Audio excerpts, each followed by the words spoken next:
दोस्तों, आज आप सभी के बीच यूपीपीसीएस आरओ एग्ज़ाम से संबंधित अत्यंत ही महत्वपूर्ण प्रीवियस ईयर से रिलेटेड पुस्तक के बारे में बताने वाली हूँ।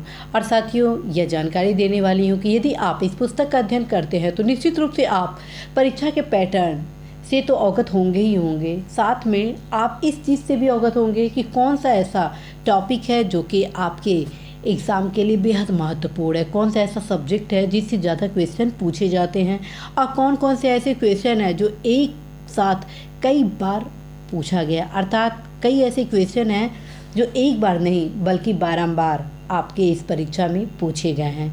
इस दृष्टिगत साथियों, प्रीवियस ईयर के क्वेश्चन आप सभी के परीक्षा के लिए बेहद उपयोगी है। तो साथियों, आप सभी प्रीवियस ईयर के क्वेश्चन सॉल्व करने के लिए अवश्य ही घटना चक्र के पूर्वावलोकन का अध्ययन करेंगे। घटना चक्र का जो पूर्वावलोकन है वो 8 सीरीज में निर्गत किया जाता है, जिसमें आप देख रहे हैं सामान्य विज्ञान, दूसरा राज्य आधारित प्रश्न, अर्थात इसमें आप उत्तर प्रदेश से संबंधित सारे प्रश्नों को पाएंगे जो कि यूपीपीसीएस आरओ एग्ज़ाम में पूछे गए हैं।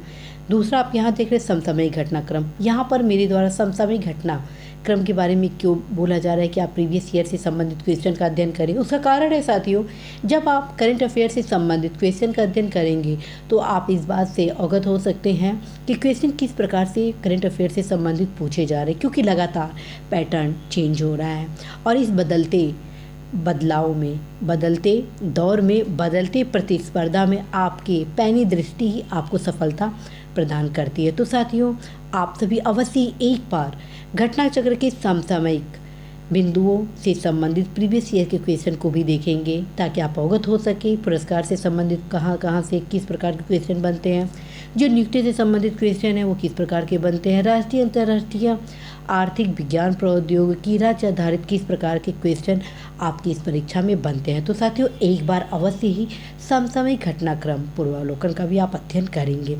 इसी प्रकार से साथियों, पर्यावरण परिस्थिति का ये जो सीरीज़ है वो अल्टीमेट है, क्योंकि इस सब्जेक्ट से जो क्वेश्चन पूछे जाते हैं लगभग 50% क्वेश्चन आप ये मान के चलिए प्रत्यक्ष अप्रत्यक्ष रूप से रिपीटेड होते हैं। और जब आप इस पुस्तक का अध्ययन करते हैं तो आपके लिए क्वेश्चन सॉल्व करना बहुत ही आसान हो जाता है, क्योंकि आप अवगत हो जाते हैं कि कौन कौन सा टॉपिक इन्वायरमेंट का ऐसा है जो कि आपके एग्ज़ाम के लिए वेरी इम्पॉर्टेंट है। अब आते हैं भारतीय राज्य व्यवस्था एवं शासन। साथियों, भारतीय राज्य व्यवस्था एवं शासन की खासियत इस पूर्वावलोकन में ये है कि ये हर एक भाग को कंप्लीट किया है। जो संविधान संशोधन से संबंधित क्वेश्चन हैं वो एक जगह समायोजित किया गया है।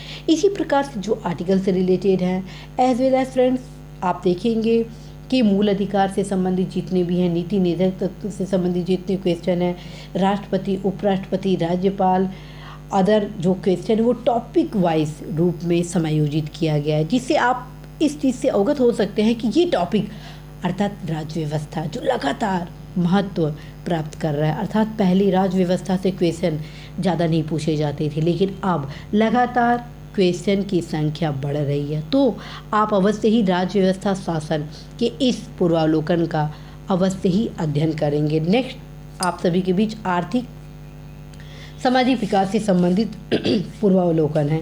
साथियों, आर्थिक सामाजिक विकास के पूर्वावलोकन का जब आप अध्ययन करेंगे तो आप अवगत हो जाएंगे कि किस प्रकार से करंट अफेयर्स से संबंधित अधिकांश क्वेश्चन अर्थव्यवस्था में पूछे जाते हैं, लेकिन कुछ ऐसे सैद्धांतिक क्वेश्चन हैं जिसको अभी भी महत्व दिया जा रहा है, और न सिर्फ महत्व दिया जा रहा है बल्कि उस क्वेश्चन को कई बार रिपीट भी किया गया है। और जब आप इसका अध्ययन करेंगे तो इन सभी पहलुओं से आप अवगत हो जाएंगे। अब आते हैं साथियों भूगोल। भूगोल का ये जो किताब आप सभी के बीच दिख रहा है बहुत अल्टीमेट है। साथियों, मैं तो ये सजेस्ट करूँगी आप सभी को, हर एक टॉपिक जो यहाँ पे दिया है, जितने क्वेश्चन हैं, हर एक क्वेश्चन को पढ़ने के साथ आप मैप को अवश्य ही सॉल्व करेंगे। मैप में देखिए हर एक लोकेशन को, यदि झील से संबंधित टॉपिक दिया गया है तो आप ये देखिए कि यह झील कहाँ पर है, क्योंकि आंसर तो आपको यहाँ मिल गया कि ये एशिया महाद्वीप में इस देश में है, यहाँ पर है। जब आप एग्जैक्ट लोकेशन इस किताब के माध्यम से प्राप्त करते हैं और उसी समय आप मैप पर उसको स्टडी करते, एग्जीक्यूट करते हैं, तो फ्रेंड्स ज्योग्राफी की जो समस्या है वो आपका निदान होगा। क्योंकि आप सभी को अवगत कराना है कि जब आप इस किताब का अध्ययन करेंगे तो आप अवगत हो जाएंगे कि 70 to 75% क्वेश्चन मैथ से रिलेटेड ज्योग्राफी में पूछे जाते हैं। तो साथियों, इस प्रीवियस ईयर का क्वेश्चन आपके लिए बेहद उपयोगी होना है, क्योंकि बहुत सारे ऐसे क्वेश्चन हैं जो बार बार रिपीट भी किए जाते हैं। आते हैं अब भारतीय इतिहास। साथियों, भारतीय इतिहास का काफ़ी इंटरेस्टिंग ये पूर्वावलोकन है, क्योंकि इसमें प्राचीन भारत का अच्छा खासा समायोजन किया गया है, मध्यकालीन भारत का अच्छा खासा समायोजन किया गया है, आधुनिक भारत का अच्छा खासा समायोजन किया गया। और इसकी विशिष्ट बातें हैं कि हर एक काल परिस्थिति को क्रमबद्ध रूप से सजोया गया है। जितने भी क्वेश्चन पूछे गए, जैसे मान लीजिए यदि सिंधु घाटी सभ्यता से संबंधित क्वेश्चन पूछा गया है, तो जितने भी प्रीवियस ईयर के क्वेश्चन होंगे वो एक ही टॉपिक से समायोजित किया गया। साथ में आप देखेंगे संबंधित टॉपिक के जो महत्वपूर्ण फैक्ट है उसको बॉक्स वाइज में सजाया गया है, ताकि आप क्वेश्चन को सॉल्व करते ही आप जो बॉक्स में जितने भी फैक्ट हैं उसको भी पढ़ सकेंगे। तो साथियों, मैं आप सभी को ये सजेस्ट करती हूँ कि यदि आप सभी इस किताब को पढ़ते हैं तो निश्चित रूप से साथियों आप सभी को लाभ होना है।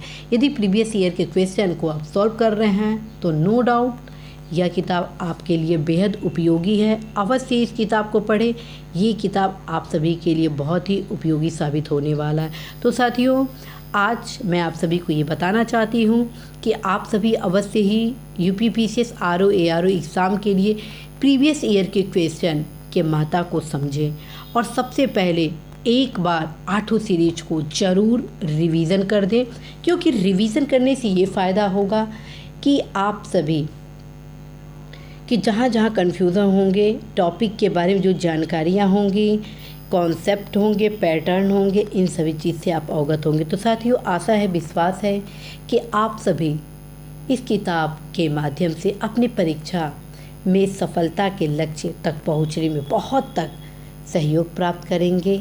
पूरा आशा है यह भी कि आप सभी कदापि निराश नहीं होंगे, और जहाँ पे भी आप सभी को कोई समस्या होती है अवश्य ही कमेंट बॉक्स में अपनी समस्याओं को लिखेंगे। साथियों, निश्चित रूप से समय अभाव के कारण मेरे द्वारा कमेंट बॉक्स में तत्काल रूप से आप सभी को आंसर नहीं दिया जाता है, लेकिन आप सभी के पूछे गए प्रश्न कमेंट को मैं अवश्य ही पढ़ती हूँ, और कमेंट के क्रम में ही ये जो तमाम क्लासेस आप देख रहे हैं आप सभी के बीच लाती हूँ। All the best.